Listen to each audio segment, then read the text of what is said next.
नमस्कार दोस्तों, book author में आपका फिर से स्वागत है। निखिल अपने ऑफिस की मेज पर बैठा है, लेकिन उसका ध्यान 100 जगह बटा हुआ है। लैपटॉप पर दर्जनों टैग्स खुले हुए हैं, फोन लगातार बज रहे हैं। उसके सिर के चारों ओर विचारों के बादल घूम रहे हैं। डेडलाइंस, रिश्ते, भविष्य की चिंताएं, अतीत के पछतावे। यह एक बंदर की तरह है जो एक शाखा से दूसरी शाखा पर कूद रहा है, कहीं भी टिक नहीं पा रहा। आपका मन इंसान को मिला सबसे शक्तिशाली उपकरण। इसी मन ने पिरामिड बनाया, इसी मन ने चांद पर इंसान को पहुंचाया और इसी मन ने महान कला और साहित्य की रचना की। लेकिन यह मन आपको सबसे बड़ा दुश्मन भी बन सकता है। एक ऐसा दुश्मन जो आपके ही अंदर रहता है, जो कभी सोता नहीं, जो लगातार बोलता है, जज करता है, चिंता करता है। एक ऐसा मन जो आपको अतीत के पछतावों और भविष्य के डरों के बीच एक पेंडुलम की तरह झूलता रहता है और आपको वर्तमान के एकमात्र क्षण में कभी टिकने नहीं देता।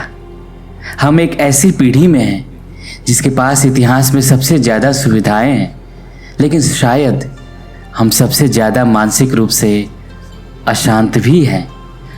हम अपने शरीर को साधने के लिए जिम जाते हैं, लेकिन अपने मन को साधने के लिए हम क्या करते हैं?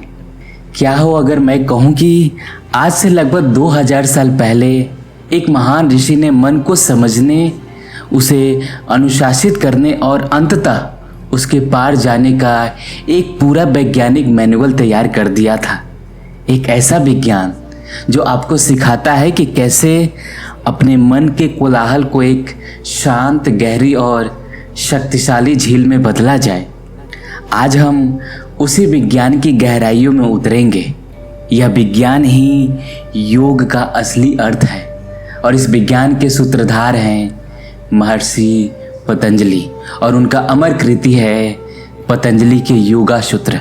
आज का वीडियो हमें आपको सिर्फ योग के आसनों के बारे में नहीं बताएगा, यह आपको योग के उस गहरे दर्शन से परिचित कराएगी जिसका लक्ष्य आपके शरीर को नहीं बल्कि आपकी चेतना यानी कॉन्शियसनेस की रूपांतरित करता है। इस यात्रा को और भी व्यवहारिक बनाने के लिए हम इसे निखिल की कहानी के माध्यम से समझेंगे। निखिल दिल्ली का एक सफल युवा जिसके पास सब कुछ था सिवाय मन की शांति के। चलिए देखते हैं कि कैसे इन प्राचीन सूत्रों ने उसके जीवन को बदल दिया। निखिल अपने शानदार अपार्टमेंट में है। वह एक सफल सॉफ्टवेयर डेवलपर है, लेकिन एक दिन ऑफिस में एक जरूरी मीटिंग के दौरान उसे एक पैनिक अटैक आता है। उसका दिल तेजी से धड़कने लगता है, उसे सांस लेने में मुश्किल होती है। वह मीटिंग से भागकर वॉशरूम में चला जाता है और आईने में अपने डरे हुए चेहरे को देखता है। यह है निखिल। बाहर से देखने पर उसकी ज़िंदगी परफेक्ट थी, लेकिन अंदर से वो अपने मन ही मन का गुलाम था। उसका मन उसे हर पल दौड़ाता था और वो थक चुका था। उस पैनिक अटैक के बाद उसे एहसास हुआ कि उसे मदद की ज़रूरत है। एक दोस्त की सलाह पर वह एक पारंपरिक शांत योगशाला में गया, यह सोचकर कि कुछ शारीरिक खिंचाव से शायद उसे अच्छा महसूस होगा। क्लास के अंत में योग शिक्षक ने सिर्फ आसनों की बात नहीं की। उन्होंने कहा, योग आपके पैरों के अंगूठों को छूने के बारे में नहीं है, यह इस बारे में है कि आप नीचे जाते हुए रास्ते में क्या सीखते हैं। असली योग तब शुरू होता है जब आप अपने मन को शांत करने की कोशिश करते हैं। उन्होंने चित्त वृत्त निरोध जैसे शब्दों का इस्तेमाल किया। इन शब्दों में एक वैज्ञानिक गहराई थी जिसने निखिल एक लॉजिकल इंसान को आकर्षित किया। उसने उस रात घर पर जाकर पतंजलि के योग सूत्र किताब ढूंढी और पढ़नी शुरू की। निखिल ने किताब खोली। वह किसी रहस्यमयी कहानी की उम्मीद कर रहा था, लेकिन उसे मिला एक वैज्ञानिक टेक्स्ट बुक जैसा। पहला सूत्र, अथ योगानुशासनम। यह एक घोषणा है, जैसे एक विज्ञान की क्लास शुरू होती है। यह कोई विश्वास करने की बात नहीं है, यह एक अनुशासन है, एक अभ्यास है। दूसरा सूत्र योगस् चित्तवृत्ति निरोधः। यह योग की सबसे सटीक और वैज्ञानिक परिभाषा है। चलिए इसे तोड़कर समझते हैं। चित्त, यह सिर्फ मन नहीं है, यह मन पदार्थ है, हमारी पूरी मानसिक दुनिया जिसमें हमारी बुद्धि, अहंकार और यादें शामिल है। यह एक झील की सतह की तरह है। वृत्ति, इसका मतलब है भंवर या लहर। यह चित्त की सतह पर उठने वाली लहरें हैं। हमारे विचार, हमारी भावनाएं, हमारी यादें, हमारी कल्पनाएं। निरोध, इसका मतलब है रोकना, शांत करना, पूरी तरह से स्थिर कर लेना। तो योग क्या है? योग उस झील की सतह पर उठ रही हर लहर को शांत करने का विज्ञान है। तीसरा सूत्र तदा दृष्टि स्वरूप स्थानम। तब दृष्टा यानी देखने वाला अपने असली स्वरूप में स्थित हो जाता है। और जब वो झील पूरी तरह से शांत हो जाती है तो क्या होता है? तब आप पहली बार झील की तलहटी को, अपने असली स्व को, उस शांत अपरिवर्तनीय दृष्टा यानी द सीर को देख पाते हैं, जो इन सभी लहरों के पीछे हमेशा से मौजूद था। निखिल को पहली बार अपनी समस्या का सही निदान और उसका स्पष्ट समाधान मिला। उसकी समस्या थी चित्त की वृत्तियाँ और समाधान था योग। वृत्तियाँ, आपके मन की 5 गतिविधियाँ। पतंजलि बताते हैं कि हमारे मन में 5 तरह की लहरें यानी वृत्तियाँ उठती है। पहला, प्रमाण, सही ज्ञान जो हम अपने इंद्रियों से या शास्त्रों से प्राप्त करते हैं। दूसरा, विपर्य, गलत ज्ञान या भ्रम, जैसे रस्सी को सांप समझ लेना या अपने सहकर्मी के एक मेल को गलत मतलब निकाल लेना। तीसरा, विकल्प, कल्पना जो सिर्फ शब्दों पर आधारित है, वास्तविकता पर नहीं, जैसे दिन में सपने देखना या भविष्य की चिंता करना। चौथा, निद्रा, गहरी नींद की अवस्था। यह भी एक वृत्ति है क्योंकि जागने पर हमें इसका एहसास रहता है। पांचवा, स्मृति, यादें, अतीत के अनुभवों का स्मरण। निखिल ने देखा कि उसका पूरा दिन इन्हीं 5 वृत्तियों के खेल में बीत जाता है। समाधान के 2 पंख, अभ्यास और वैराग्य। तो इन वृत्तियों को शांत कैसे करें? पतंजलि 2 पंख देते हैं जिनके बिना योग की उड़ान संभव नहीं है। पहला, अभ्यास, मन को स्थिर करने के लिए किया गया निरंतर दृढ़ प्रयास। वैराग्य, दुनिया की चीज़ों और अपने अनुभवों के प्रति अनासक्ति का भाव। यह एक गहरा संतुलन है। अभ्यास है करने की ऊर्जा, वैराग्य है छोड़ने की ऊर्जा। निखिल अब अपने योगा मैट पर है, लेकिन यह सिर्फ आसन नहीं कर रहा, वह एक डायरी लिख रहा है, अपनी सांसों पर ध्यान दे रहा है। वह अपनी जिंदगी को एक प्रयोगशाला बना रहा है। पहला अध्याय लक्ष्य बताता है, दूसरा अध्याय उस लक्ष्य तक पहुंचने का विस्तृत नक्शा देता है। इसे साधन पाद कहते हैं, यानी अभ्यास का अध्याय। क्रिया योग, शुरुआत के 3 कदम। पतंजलि उन साधकों के लिए जो अभी शुरुआती चरण में है, क्रिया योग का मार्ग देते हैं। पहला, तपस यानी अनुशासन, आत्मसंयम, वो आग जो हमारी अशुद्धियाँ को जलाती है। जैसे निखिल की सुबह जल्दी उठकर अभ्यास करने का निर्णय। दूसरा, स्वाध्याय, आत्म अध्ययन, खुद के विचारों और व्यवहारों का निरीक्षण करना और पवित्र ग्रंथों का अध्ययन करना, जैसे निखिल का योग सूत्रों का पढ़ना और अपनी वृत्तियों पर नज़र रखना। ईश्वर परिधान, ईश्वर या एक उच्च शक्ति के प्रति समर्पण, अपने कर्मों के फल को उस परम चेतना को समर्पित कर देना। पतंजलि हमारे सुख दुखों के 5 मूल कारण बताते हैं जिन्हें क्लेश कहते हैं। पहला, अविद्या, अज्ञान, अपने असली स्वरूप यानी दृष्टा को भूलकर खुद के मन और शरीर यानी दृश्य मान लेना ही सबसे बड़ा अज्ञान है। दूसरा, अस्मिता, अहंकार, मैं यह शरीर हूँ, मैं एक डेवलपर हूँ, मैं सफल हूँ, यह मैं का भाव। तीसरा, राग, सुख और सुख देने वाली चीज़ों के प्रति आसक्ति। चौथा, द्वेष, दुख और दुख देने वाली चीज़ों के प्रति घृणा या विकर्षण। पांचवा, अभिनिवेश, मृत्यु का भय, जीने की प्रबल इच्छा। निखिल ने देखा कि उसके सारे तनाव, सारी चिंताएं इन्हीं 5 क्लेशों से पैदा हो रही थी। अष्टांग योग, 8 अंगों वाला मार्ग, और फिर पतंजलि उस महान मार्ग का अनावरण करते हैं जो इन क्लेशों को जड़ से मिटा सकता है। अष्टांग योग यह 8 अंगों वाला एक समग्र मार्ग है। पहला यम, दूसरा नियम यानी नैतिक नींव, यह नींव की जड़ें हैं। यम सामाजिक नैतिकता यानी अहिंसा, सत्य, अस्तेय, चोरी न करना, ब्रह्मचर्य, अपरिग्रह, संचय न करना। नियम व्यक्तिगत अनुशासन है, शौच, शुद्धता, संतोष, तप, स्वाध्याय, ईश्वर परिधान। निखिल ने ऑफिस में एक सहकर्मी के बारे में गॉसिप करने से खुद को रोका। अहिंसा और सत्य। उसने सोशल मीडिया पर दूसरों की जिंदगी देखकर जलना बंद किया और अपने पास जो था उसमें संतुष्ट रहना सीखा। संतोष।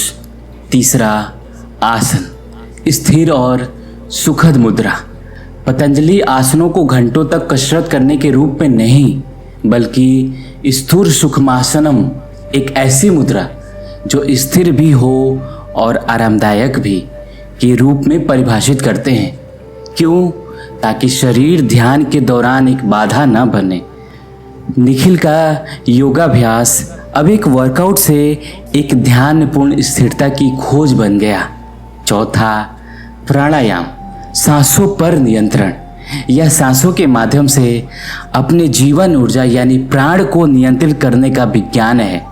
मन और सांस गहरे जुड़े हुए हैं। जब मन बेचैन होता है तो सांसें तेज और उथली हो जाती है। जब आप सांसों को धीमा और गहरा करते हैं तो मन अपने आप शांत हो जाता है। निखिल की यात्रा। अपनी अगली बड़ी प्रेजेंटेशन से पहले निखिल ने 5 मिनट के लिए गहरी धीमी सांस ली और उसका सारा डर और घबराहट शांत हो गई। पांचवा, प्रत्याहार, इंद्रियों का अंतर्मुखी होना। यह अपनी इंद्रियों को बाहरी दुनिया से हटाकर अंदर की ओर मोड़ने की कला है। निखिल दिल्ली के एक शोर शराबे वाली कैफे में बैठा है, लेकिन वो हेडफोन लगाकर संगीत सुन रहा है। वो आंखें बंद करके बाहरी शोर को अपने ऊपर से गुजरने देता है और अपना ध्यान अपने अंदर टिकाता है। वो भीड़ में होकर भी अकेला और शांत है। धारणा, ध्यान और समाधि, आंतरिक यात्रा के अंतिम चरण। ये योग के सबसे सूक्ष्म अंग है। धारणा, मन को किसी एक वस्तु जैसे सांस या कोई मंत्र पर केंद्रित करने का प्रयास। ध्यान, जब कोई केंद्रण सहज और बिना प्रयास के होने लगता है तो वो ध्यान है। समाधि, जब ध्यान इतना गहरा हो जाता है कि ध्याता मीन्स आप, ध्येय मीन्स वस्तु और ध्यान की प्रक्रिया एक हो जाती है तो वो समाधि है। यह योग या एकता की अवस्था है। निखिल योग के गहरे अभ्यासों में उतर रहा है। उसे कुछ असाधारण अनुभव होने लगता है। गहरी एकाग्रता, अद्भुत स्पष्टता, विभूतिपाद, योग का सबसे रहस्यमयी और आकर्षक अध्याय। यह उन असाधारण शक्तियों मीन्स सिद्धियों के बारे में बात करता है जो गहरे ध्यान और एकाग्रता से प्राप्त हो सकती है। पतंजलि बताते हैं कि जब धारणा, ध्यान और समाधि एक साथ किसी एक वस्तु पर किए जाते हैं तो उसे संयम कहते हैं, और अलग अलग चीज़ों पर संयम करने से अलग अलग सिद्धियां प्राप्त हो सकती है, जैसे भविष्य का ज्ञान, दूसरों के मन को जानना या असीम शक्ति प्राप्त करना। यहाँ पे सबसे बड़ी चेतावनी। यह पढ़कर निखिल का मन उत्साहित हो जाता है, क्या मैं भी यह सब कर सकता हूँ? लेकिन तभी वो पतंजलि की सबसे बड़ी चेतावनी पढ़ता है, ते समाधा वुपर्सर्गा व्युत्थाने सिद्धया। यह सिद्धियाँ समाधि की अवस्था में बाधाएं हैं, लेकिन जागृत अवस्था में शक्तियाँ हैं। पतंजलि बहुत स्पष्ट हैं, यह शक्तियाँ वास्तविक हो सकती हैं, लेकिन वे योग के अंतिम लक्ष्य कैवल्य यानी मुक्ति के मार्ग में सबसे बड़े प्रलोभन और सबसे बड़ी बाधाएं हैं। यह अहंकार को बढ़ाने वाली होती है। साधक इन शक्तियों के प्रदर्शन में फंस सकता है और अपनी असली मंजिल से भटक सकता है। निखिल यह पढ़कर एक गहरी सांस लेता है। उसे समझ आता है कि योग का लक्ष्य कोई जादुई शक्ति पाना नहीं है। योग का लक्ष्य है मन के खेल से ही पूरी तरह से मुक्त हो जाना। उसने शक्तियाँ की बजाय शांति को चुना। आखिरी अध्याय कैवल्य पाद योग के अंतिम लक्ष्य परम स्वतंत्रता का वर्णन करता है। कैवल्य क्या है? इसका शाब्दिक अर्थ है अकेलापन या अलगाव, लेकिन यह कोई नकारात्मक अवस्था नहीं है। यह पौरुष का प्रकृति से अलगाव है। पौरुष शुद्ध चेतना, दृष्टा, जो हमेशा से मुक्त, शांत और अपरिवर्तनीय है। प्रकृति, पदार्थ, ऊर्जा, मन, विचार, वो सब कुछ जो बदलता रहता है। हमारे सारे दुख का कारण है अविद्या। पुरुष का प्रकृति के साथ गलत पहचान बनाना, यानी दृष्टा का खुद को दृश्य मान लेना। जब योग के अभ्यास से चित्त की सारी वृत्तियां शांत हो जाती है तो यह भ्रम टूट जाता है। पुरुष को अपनी असली मुक्त स्वरूप का ज्ञान हो जाता है। यही कैवल्य है। हम एक नए निखिल को देखते हैं। अब वो अभी भी दिल्ली में है, वही काम कर रहा है, लेकिन उसके अंदर सब कुछ बदल गया है। वो ट्रैफिक में फंसा है पर शांत है। बॉस उस पर चिल्ला रहा है पर वो अविचलित है। वो अपने काम में पूरी तरह में डूबा हुआ है। फ्लो की अवस्था में वो अपने परिवार के साथ हंस रहा है, पूरी तरह से उपस्थित। उसने अपने मन पर विजय प्राप्त कर ली है। वो अब मन का गुलाम नहीं, उसका स्वामी है। वो शांत है, केंद्रित है और एक गहरी आंतरिक स्वतंत्रता के साथ जी रहा है। निखिल अपने अपार्टमेंट में ध्यान में बैठा है। उसके चेहरे पर कोई तनाव नहीं, कोई खोज नहीं, बस एक गहरी, मौन और आनंदपूर्ण शांति है। पतंजलि के योग सूत्र हमें क्या सिखाते हैं? वो हमें सिखाते हैं कि योग एक वर्कआउट नहीं है, यह एक वर्क इन है। यह आपके मन के सारे कोलाहल, सारे कचरों को साफ करके आपके असली स्वरूप को, उस शांत, स्थिर और अनंत दृष्टा को प्रकट करने का एक मनोवैज्ञानिक मार्ग है। आपको शांति पाने के लिए कहीं जाने की जरूरत नहीं है। शांति आपका स्वभाव है। आपको बस अपने मन के उतार चढ़ाव को, अपने चित्त वृत्तियों को शांत करना है। आप वो लहरें नहीं हैं जो सतह पर उठती और गिरती है। आप वो गहरे शांत महासागर है जो हमेशा से मौजूद है। इस गहरी यात्रा पर मेरे साथ चलने के लिए धन्यवाद। इस वीडियो के बाद 5 मिनट के लिए बस शांत बैठे और अपनी आती जाती सांसों को ध्यान से देखें। मन की हर वृत्ति को, हर विचार को बिना जज किए एक बादल की तरह आने और जाने दें। और अगर आप इन विचारों के पीछे छिपे शांत आकाश की, उस दृष्टा की एक झलक भी पा पाएं तो नीचे कमेंट में लिखिए दृष्टा, और इस प्राचीन और शक्तिशाली विज्ञान को उस हर इंसान के साथ शेयर कीजिए जो अपने मन के शोर में शांति की तलाश कर रहा है। ओम शांति, शांति, शांति।